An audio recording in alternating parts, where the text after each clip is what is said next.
Hello everyone. कल के video में हम लोगों ने देख लिया था कि आखिर न्यूज़पेपर्स कितना इंपॉर्टेंट रोल प्ले करते थे हमारे लाइफ में। हम लोगों ने देखा था कि आज के ज़माने में जब हमारे पास सोशल मीडियाज़ है, फेसबुक है, ट्विटर है, जहाँ पे हम अपने वॉइसेस को रेज कर सकते हैं, उस ज़माने में हमारे पास सिर्फ और सिर्फ न्यूज़पेपर्स हुआ करता था। और हमारे न्यूज़पेपर्स ने बहुत अहम भूमिका निभाया है, बहुत इंपॉर्टेंट रोल प्ले किया है हमारे इंडिपेंडेंस में। और लेकिन हम लोगों ने इस बात पे भी देखा था, गौर किया था कि चूंकि हमारे न्यूज़पेपर्स इतने ज़्यादा इम्पॉर्टेंट थे, वो इतने ज़्यादा चीज़ें लिख रहे थे जो गवर्नमेंट को क्रिटिसाइज़ कर रही थी, हम लोगों ने ये भी देखा था कि कैसे हमारे कई गवर्नर जनरल्स ने हमारे प्रेस के ऊपर, हमारे न्यूज़पेपर्स छापने वाले चीज़ों के ऊपर कैसे रोक लगाया था। सबसे पहले हम लोगों ने देखा था the censorship of press act 1799, Wellesley ने इनैक्ट किया था जो। उसके बाद हम लोगों ने पढ़ा था द लाइसेंसिंग रेगुलेशन 1823 वाला। उसके बाद हम लोगों ने क्या पढ़ा था, उसके बाद हम लोगों ने पढ़ा था 1835 में जो हमारे पास चार्ल्स मेटकैफे थे, उनका एक्ट। उसके बाद हम लोगों ने पढ़ा था 1857 में जब रिवोल्ट ऑफ 1857 हुआ था, उस चीज़ को शांत करने के लिए एक और एक्ट जो कि था लाइसेंसिंग एक्ट दोबारा से। और ऐसे कई एक्ट्स और आई थी, कई एक्ट्स ऐसी और आई हैं। लेकिन जो तुम्हारे कोर्स में है और जो तुम्हें जानना चाहिए बिल्कुल बहुत अच्छी तरीके से, वो था वर्नाक्यूलर प्रेस एक्ट 1878 वाला। लेकिन उससे पहले कि हम वो चीज़ डिस्कस करें, आखिर हम ये चीज़ समझते हैं कि इस एक्ट के आने से पहले हुआ क्या था। आखिर ऐसा क्या हुआ कि गवर्नमेंट ने सोचा, किस गवर्नमेंट की बात कर रही हूँ, ऑफ कोर्स ब्रिटिश गवर्नमेंट की बात कर रही हूँ। ऐसा क्या हुआ जो गवर्नमेंट ने सोचा कि यार हमें ऐसी एक्ट लाने की ज़रूरत है अब।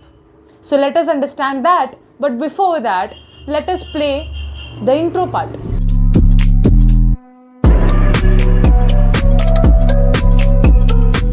So, 1878 से पहले कुछ मेरी बातों को सुनो। 1876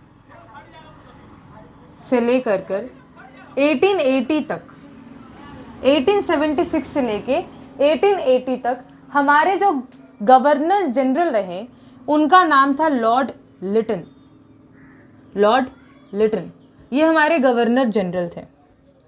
अब मेरी बात ध्यान से सुनना, जितने भी गवर्नर जनरल्स इंडिया में आए गए, ये वन ऑफ द क्रूलेस्ट, सबसे ज़्यादा निर्दयी गवर्नर जनरल थे हमारे पास। इन्होंने ऐसी ऐसी कांड की हैं, ऐसी ऐसी एक्ट्स पास करी थी अपने टेन्योर के दौरान, मतलब जब ये गवर्नर जनरल रहे उस दौरान उन्होंने ऐसी ऐसी एक्ट पास करी कि आप सोच भी नहीं सकते। हम ब्रीफली डिस्कस करेंगे उन एक्ट्स को और फाइनली हम वर्नाक्युलर प्रेस एक्ट पे भी आएंगे जो इन्हीं ने पास किया था। लेकिन उसके पीछे का पूरा लॉजिक हम समझ के ही फिर ऐसी चीज़ों को समझेंगे। देखो, इनके द्वारा एक एक्ट पास किया गया था 1878 में। वर्नाक्युलर प्रेस एक्ट को छोड़ के मैं एक और एक्ट का बात कर रही हूँ। इस एक्ट को बोलते थे आर्म्स एक्ट। आर्म्स का मतलब आपका ये आर्म नहीं, आर्म्स का मतलब यहाँ पे है वेपन्स, बंदूकें। लॉर्ड लिटन ने 1878 में एक एक्ट पास किया जिसका नाम है आर्म्स एक्ट। 1878 में एक और एक्ट हालांकि पास किया था, उस पर अभी नहीं आए हम। 1878 में उन्होंने एक एक्ट पास किया जिसका नाम है आर्म्स एक्ट। आर्म्स एक्ट के तहत उन्होंने बोला कि इंडियंस अपने हाथ में, अपने साथ में बंदूकें या कोई भी वेपन तभी रख सकते हैं जब उनके पास गवर्नमेंट से एक लाइसेंस लिया गया हो। देखो, हम लाइसेंस ऑब्वियसली लेते हैं। आज हम जब गाड़ी चलाते हैं तो हम ड्राइविंग लाइसेंस पहले ले लेते हैं, फिर हम गाड़ियां चलाते हैं। उसी तरीके से उन्होंने बोला कि 1878 में उन्होंने एक एक्ट पास किया। उस एक्ट में बोला गया कि अगर इंडियंस अपने पॉकेट में बंदूकें, वेपन्स रखना चाहते हैं तो पहले गवर्नमेंट से लाइसेंस ले ले। लेकिन इंडियंस के लिए बोला गया, अगर यूरोपियंस अपने हाथ में, अपने साथ में बंदूकें रखना चाहते हैं, उनको कोई ज़रूरत नहीं थी लाइसेंस लेने की, वो मुफ्त में रखें, ऐसे ही रखें, कोई फ़र्क नहीं पड़ता। लेकिन अगर इंडियंस को रखना था तो उनको गवर्नमेंट से लाइसेंस लेना पड़ेगा। बोलो, भेदभाव था या नहीं था? बहुत बड़ा भेदभाव था ये। 1878 से पहले की बात करूं तो 1878 से पहले किसी को भी लाइसेंस की ज़रूरत नहीं पड़ती थी। इंडियन हो, यूरोपियन हो, जिसको भी अपने हाथ में, अपने साथ में वेपन्स रखने, वो रख सकता था। लेकिन 1878 के बाद इन्होंने एक एक्ट पास किया जिसमें कह दिया कि इंडियंस अगर रखना चाहते हैं अपने पास वेपन्स तो पहले गवर्नमेंट से एक लाइसेंस ले ले, लेकिन यूरोपियंस को अगर रखना है तो कोई ज़रूरत नहीं है, वो ऐसे ही रखे, लाइसेंस की ज़रूरत नहीं है। भेदभाव था या नहीं था? बिल्कुल था। फिर एक और इन्होंने क्या एक्ट पास किया, ये सब मैं एक्ट क्यों बता रही हूँ आपको फील आएगा ये कि आखिर ये कितने क्रूअल इंसान थे। एक और इन्होंने एक्ट पास किया जिसके तहत इन्होंने बोला कि जो सिविल सर्विसेज पहले एग्जाम्स होते थे, ठीक है, अभी भी होते हैं ऑफ कोर्स, पहले जब एग्जाम्स होते थे तो इंडियंस भी उसमें पार्टिसिपेट करते थे, उस कंपटीशन में भाग लेते थे। इंडियंस भी काफ़ी अच्छे अच्छे पोस्ट पे पहुंचते थे। अरे हम इंडियंस भले ही कैसे भी हो, हम इतना दिनों से हम अपने ऊपर इतने अच्छे अत्याचार को सहते आए हैं, लेकिन हमारे अंदर काबिलियत तो हमेशा से रही है कि नहीं? सो इसने क्या किया, लॉर्ड लिटन ने, मैं इसने ही बोलूंगी because I am not giving any respect to this man. इसने क्या किया, इसने बोला कि अगर आपको सिविल सर्विसेज एग्जाम के लिए अपने आप को एलिजिबल करवाना है तो आप 19 साल से ज़्यादा उम्र के नहीं होने चाहिए। पहले कितना उम्र था? पहले 21 साल तक का उम्र था कि 21 साल तक हो तो एलिजिबल हो, तुम अपने आप को सिविल सर्विसेज एग्जाम के लिए एलिजिबल करवा सकते हो, कंपटीशन में भाग ले सकते हो। लेकिन उन्होंने क्या किया, उन्होंने एज लिमिट घटा के बोल दिया 19 साल तक ही होगा ये, यानी 19 साल से अगर तुम बड़े हो तो तुम सिविल सर्विसेज एग्जाम के लिए नहीं बैठ सकते। ये बात बुरा क्यों था आप समझो। आज जब हम 11-12 का एग्जाम क्लियर करते हैं, लगभग हमारा उम्र कितना हो जाता है? 17-18 हो जाता है। 12 करते करते 17-18 हो जाता है कि नहीं? 16 ईयर्स अप्रॉक्सीमेटली, जब 16 साल के होते हैं तो हम अपना क्लास 10 का एग्जाम देते हैं और 17-18 तक हम 12 का एग्जाम्स दे देते हैं। बाई चांस मान लो 18 साल की उम्र में किसी ने अपना 12 का एग्जाम क्लियर किया तो 1 साल के अंदर क्या वो प्रिपेयर कर पाएगा इस सिविल सर्विसेज एग्जाम के लिए? ऑफ कोर्स नहीं। इतना हलवा तो है नहीं कि तुरंत प्रिपेयर कर ले। It is a very hard exam. जानबूझ के एज लिमिट घटा दिया इस लॉर्ड लिटन ने ताकि इंडियंस सिविल सर्विसेज एग्जाम में बैठ ही ना पाए। ये क्रुएलिटी था उसका। हालांकि ये कुछ भी नहीं है। अब जो मैं आपको बताने वाली हूं वो तो आपके और ज्यादा बोल सकते हैं गुस्सा आपके बढ़ा देने वाला है। अब डिस्कस करते हैं 1876 से लेके 1877 में आया हुआ great famine. So let us discuss it now. पहले हमें यह जानना जरूरी है कि आखिर ग्रेट फमाइन का मतलब क्या होता है। पहली बात, मुझे पता है आप सब होशियार हो, आपको फमाइन का मतलब पहले ही पता है, लेकिन मैं बताती हूँ। फमाइन को हिंदी में बोलते हैं अकाल। हिंदी में बोलते हैं अकाल। अकाल यानी जब खाने के लिए कुछ ना रहे। क्यों नहीं रहेगा? इसके पीछे का कारण मैन मेड भी हो सकता है कि इंसान के किसी हरकत के कारण ये हुआ, या फिर इसके पीछे का कारण नेचर भी हो सकता है, नेचुरल कॉजेस। अब आपके दिमाग में आएगा आखिर मैन मेड के कारण यानी मैन मेड हरकतों के कारण कैसे भूखमरी या फिर अकाल आ सकता है, फमाइन कैसे आ सकता है। देखो 1876 से लेके 1877 तक एक बहुत बड़ा लेवल का फमाइन आया हुआ था इंडिया के अंदर। 25 लाख, आई थिंक 80 लाख से ज्यादा लोग इसमें मरे थे। 80 लाख से ज्यादा इंडियंस, और उस समय का बात कर रही हूँ जब इंडियंस थे ही 25 करोड़। उस समय अगर 80 लाख मरे तो कितनी बड़ी बात है ये। मतलब ऐसा समझो कि अगर आज का जैसा पॉपुलेशन होता तो उस पॉपुलेशन के हिसाब से 5-6 करोड़ लोग मर जाएं। क्यों? क्योंकि खाने को नहीं मिला। ऐसा टाइप का सिचुएशन था 1876 और 1877 के दौरान, और ये इतना बड़ा लेवल का फमाइन था, इसलिए हम इसको बोलते हैं the great famine of 1876 to 1877। अब यहाँ पे समझने का जरूरत है कि इंडियंस क्या सोचते थे और ब्रिटिश क्या सोचते थे। इंडियंस सोचते थे कि इसके पीछे का कारण अंग्रेज सरकार है। क्यों? क्योंकि अंग्रेज सरकार ने सही डिसीजन नहीं लिया, सही पॉलिसी नहीं अपनाया, इसके कारण ऐसी गंदगी, ऐसी बोल सकते हैं तकलीफें इंडियंस को सहनी पड़ रही हैं, इंडिया में आ चुकी हैं। इंडियंस का थिंकिंग था। वही ब्रिटिश गवर्नमेंट बोलता था नहीं, ये तो नेचर का कॉज है, ठीक से बारिश नहीं हुआ, सूखा पड़ा है, बंजर है जगह, इसीलिए ऐसा हुआ है ग्रेट फमाइन। तो ये डिबेटेबल क्वेश्चन है कि आखिर किस लिए हुआ था ये फमाइन। मैन मेड रीजन था, ब्रिटिशर्स के कारण हो गया था, या फिर नेचुरल कॉजेस था। ये तो इसमें डिबेट है और हम अपने हिसाब से इसका राय रखेंगे। हालांकि हो सकता है कि अभी इसके बारे में डिबेट चल रहे हो और प्रूव भी हो गया हो कुछ ना कुछ, समझो। हालांकि हम उस चीज़ों पे नहीं जा रहे, हम आपको बैकग्राउंड समझा रहे हैं कि आखिर ये इतना गंदा वर्नाकुलर प्रेस एक्ट कैसे आया। आप जरा सोचो, जब इतना बड़ा फमाइन चल रहा था इंडिया के अंदर, तब हमारे लॉर्ड लिटन साहब दिल्ली दरबार ऑर्गेनाइज कर रहे थे। अब ये दिल्ली दरबार क्या था? दरबार क्या होता था? दरबार होता था कि बहुत बड़े लेवल पे हम कुछ बहुत बड़ा सेलिब्रेशन कर रहे हैं, राजा महाराजाओं को बुला रहे हैं, बहुत ठाट बाट से अच्छा खासा खर्चा हो रहा है, लोगों को बहुत ह्यूज सेलिब्रेशन, इसमें बहुत ज़्यादा खर्चा लगता था। और ये लॉर्ड लिटन, जहाँ लोग खाने के बिना मर रहे हैं, ये यहाँ दिल्ली में दरबार लगा के बैठे हुए थे। इस दिल्ली दरबार को एक और नाम से जाना जाता है, प्रोक्लमेशन दरबार। प्रोक्लमेशन दरबार। इस दरबार में हमारी क्वीन विक्टोरिया, जो कि इंग्लैंड की महारानी थी, जिनको 1858 जो हम पढ़ेंगे रिवोल्ट ऑफ 1857 में, इसके तहत उनको क्वीन कह दिया गया था इंडिया का, कि ये सिर्फ इंग्लैंड की क्वीन नहीं है, अब ये इंडिया की भी क्वीन है। और अब आप बोलेंगे कि अगर 1858 में इसको, क्वीन विक्टोरिया को ये उपाधि दे ही दिया गया था कि वो क्वीन ऑफ इंडिया भी हैं, तो आखिर ये दरबार क्यों लगा? जस्ट अपना ठाट बाट दिखाने के लिए दरबार लगाया गया था। क्वीन विक्टोरिया को यहाँ पे एक बहुत अच्छा टाइटल मिला, हो सकता है कि आपको शॉर्ट क्वेश्चंस में दिख जाइए। इसको हम लोग बोलते हैं कैसर ए हिंद, यानी एम्प्रेस ऑफ इंडिया। अब ऑब्वियसली क्वीन विक्टोरिया खुद चल के तो इंग्लैंड से आएंगी नहीं इस दरबार में, तो अपना कोई ना कोई रिलेटिव ये भेज देती थी ऑन बिहाफ ऑफ हर, ठीक है। तो उनको क्या टाइटल दिया गया क्वीन विक्टोरिया को इस दरबार के अंदर? केसरे हिंद। केसरे हिंद यानी एम्प्रेस ऑफ इंडिया, इंडिया की महारानी है आप, लॉर्ड लिटन ने कह दिया।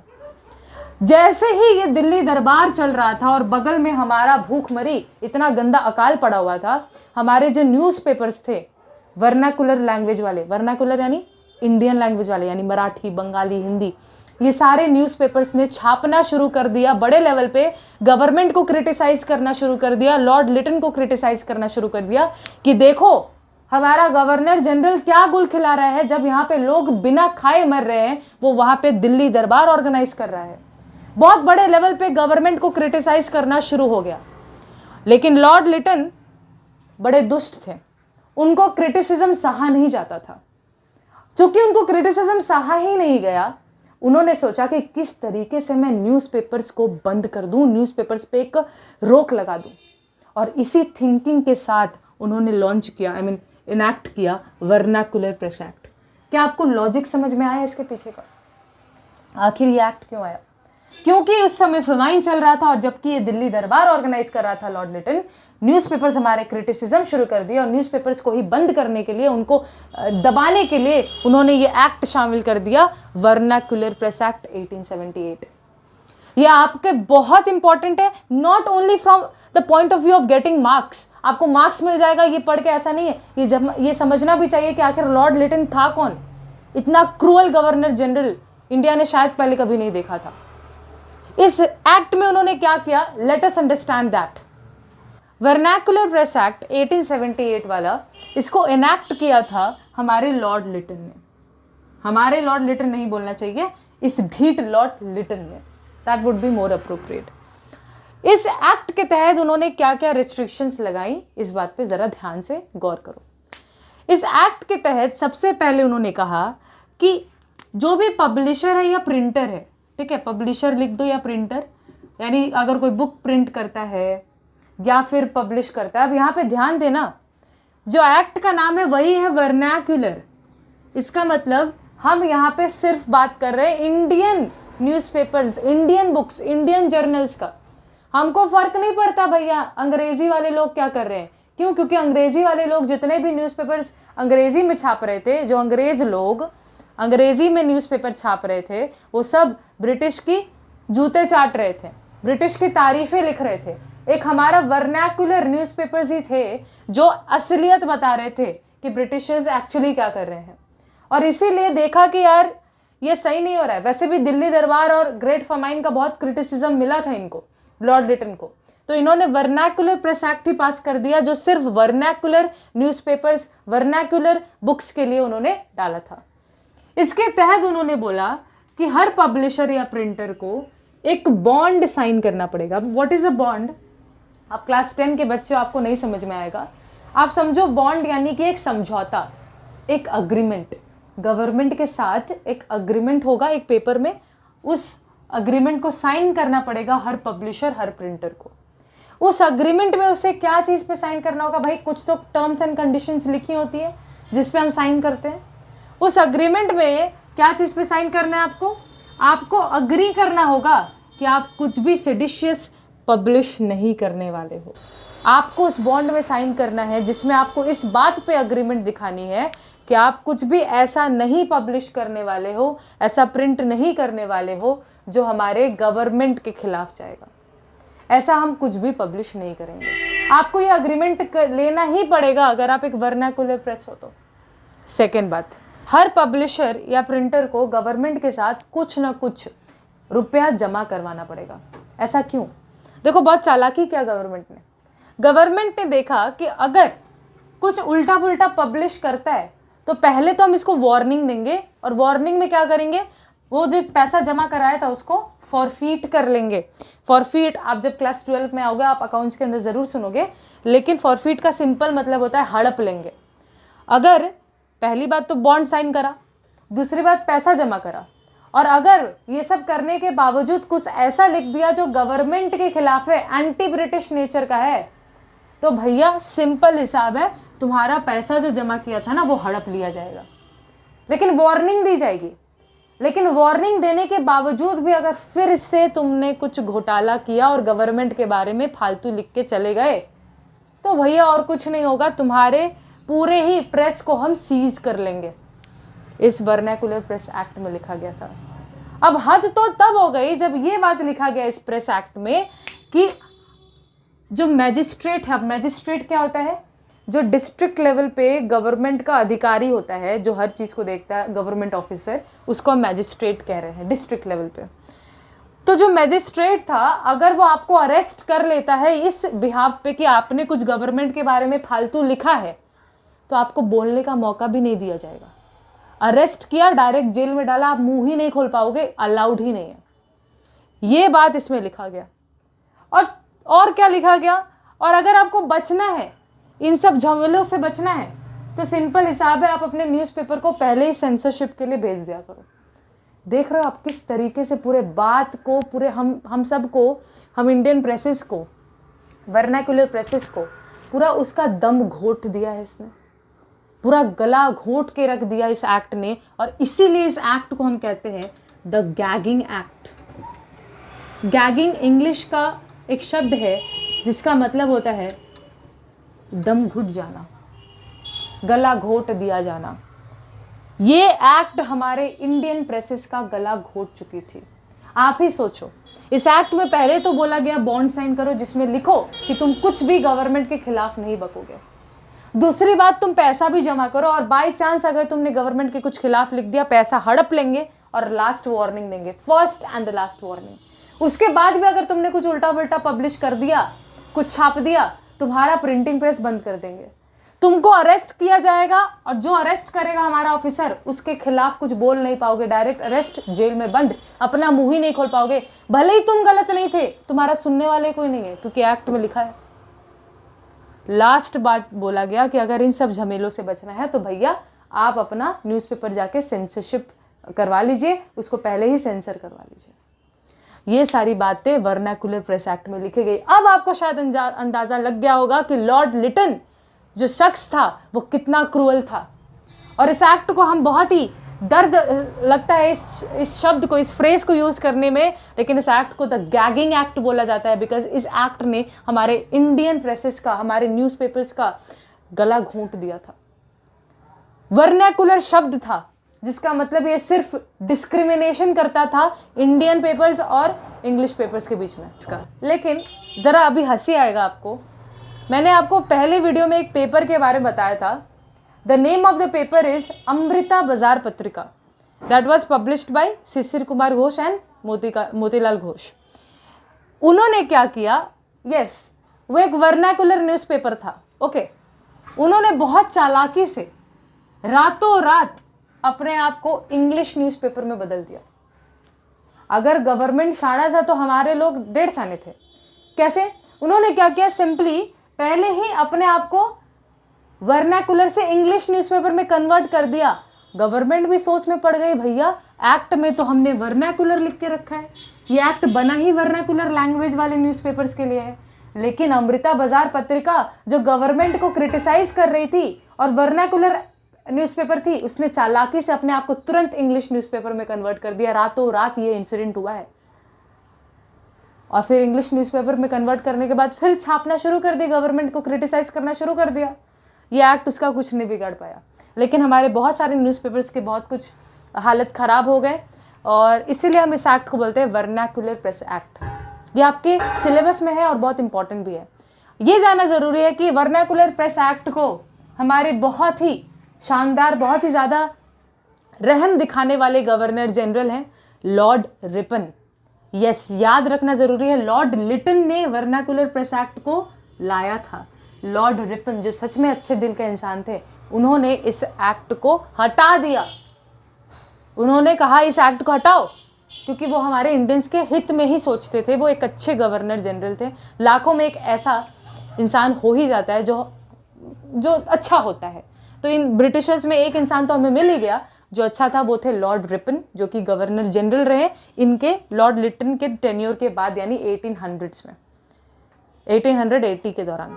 ओके हाँ, तो दोस्तों हम डिस्कस करने जा रहे हैं इल्बर्ट बिल कंट्रोवर्सी। ये कब आया था? ये लॉर्ड रिपन के टेन्योर के दौरान आया था। देखो 1883 से पहले होता क्या था, देखो ये दो पिक्चर को जरा ध्यान से देखो। अगर देखो, मैं इंडियंस को ब्राउन से रिकॉग्नाइज करूंगी और अंग्रेजों को व्हाइट से, बिकॉज हमको ब्राउन कंसिडर किया जाता था और अंग्रेजों को व्हाइट कंसिडर किया जाता, तो वहीं से हमारे अंदर भी रेसिज्म आया है। देखो जरा, यहाँ हमारे पास एक बॉक्स है जिसमें जो जज है वो ब्राउन है, यानी इंडियन है, लेकिन जो क्रिमिनल है वो कौन है? वो अंग्रेज है। अगर जज इंडियन है और क्रिमिनल अंग्रेज है तो जो जज है, जो इंडियन जज है, वो फैसला नहीं सुना सकता।